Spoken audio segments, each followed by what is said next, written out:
Welcome to Ownership. My name is Wes. We're living in this difficult economic time due to the pandemic, and many folks are asking themselves, what's happening in real estate? Is the market going up? Is the market going down?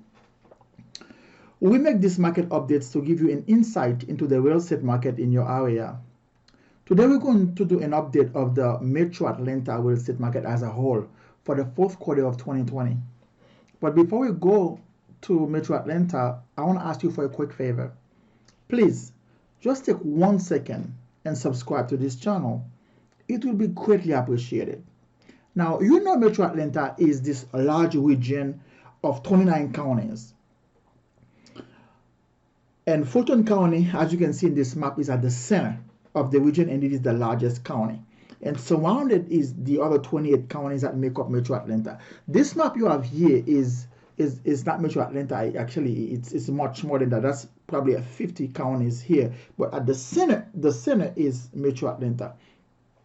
So to begin this update, we want to take a look at the median sales price for this type of residential properties that we have here in the region. The median sales price for a single family detached home during the fourth quarter was $351,000. For a townhome, the median value was $285,000, and for a condominium, the median value was $235,000. Now, these values really does not reflect the local markets, the local Metro Atlanta sub-markets. This is just a number for the region as a whole. We're going to take a look at a group of metrics that will help us understand what happened in the market during the fourth quarter. We divide these metrics into 3 categories. The first group of metrics, we call them price metrics. That's 2, 3, and 4. And then we have listing metrics, which refers to availability of homes in the marketplace. That's 5, 6, 7, 8. And the last 2, we call them demand metrics, which shows the activity of buyers and the amount of buyers in the marketplace.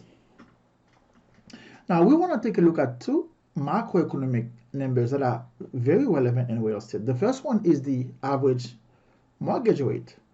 The average mortgage rate is very important because when the mortgage rate is low, it kind of opens up the market. More people become available, or more people become capable economically to buy a house.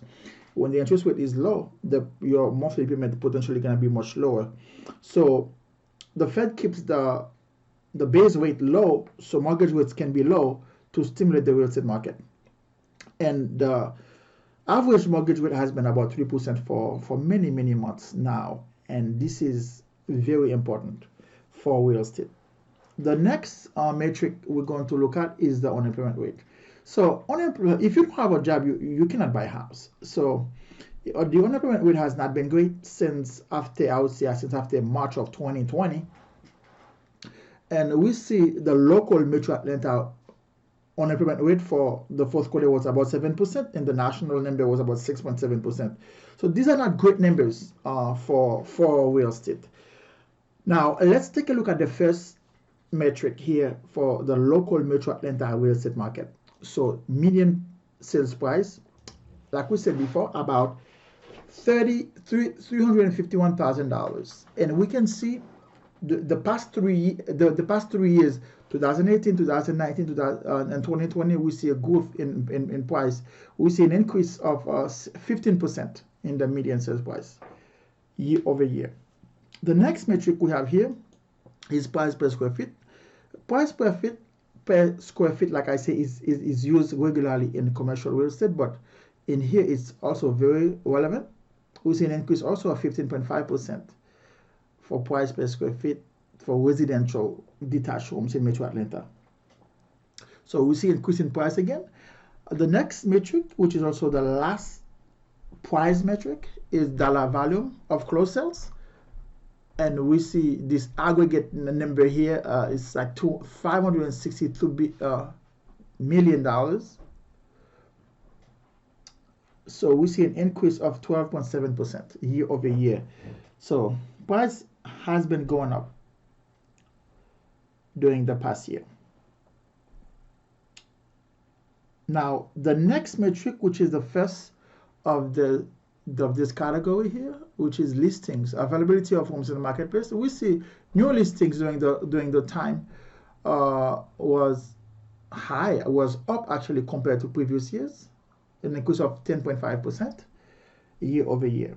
The next metric here, we have pending sales. So these are homes that are under contract that has not been closed yet during the fourth quarter. We see an increase. So during the fourth quarter of 2020, we had a lot of people buying houses compared to previous fourth quarters of 2018 and 2019.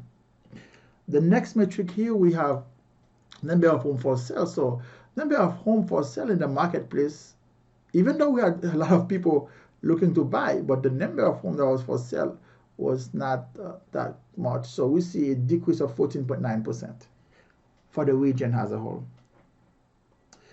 Now the next metric is number of closings. So the number of closings that happened during the time frame had increased 3.1%.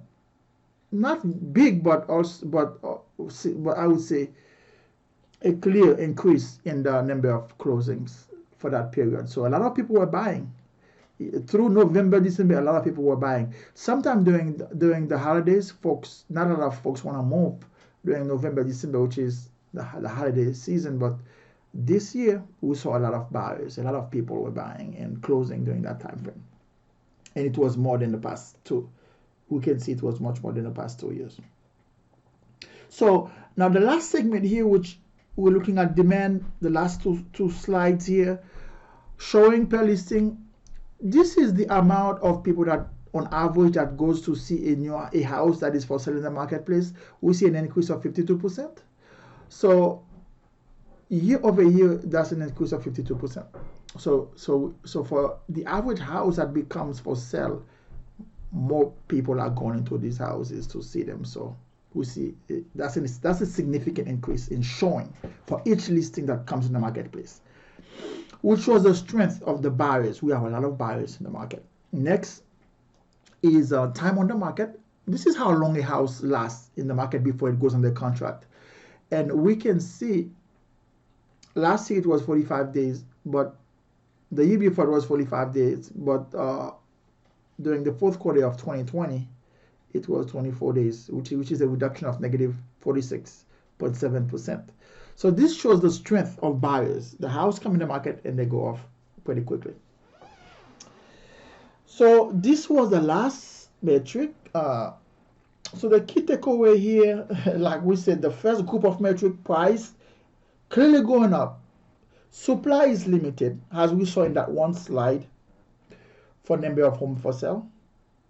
And demand is pretty strong, as you saw in the last two slides, with number of showings increase and time on the market decreasing.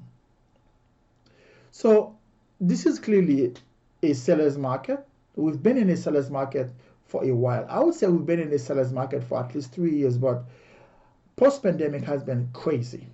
That's the only way I can put it two together. Post-pandemic has been crazy. Personal experience during the past few days, I seen an offer for a client of mine for a small house in Portland County, and that house received 25 offers in 48 hours. So post-pandemic demand has been crazy because mainly we have limited supply in the marketplace. So if you are a seller, this is a good time to sell a house. If you are a buyer, your key incentive is the low interest rate. So this was a quick update of the real estate market in Metro Atlanta for the fourth quarter of 2020.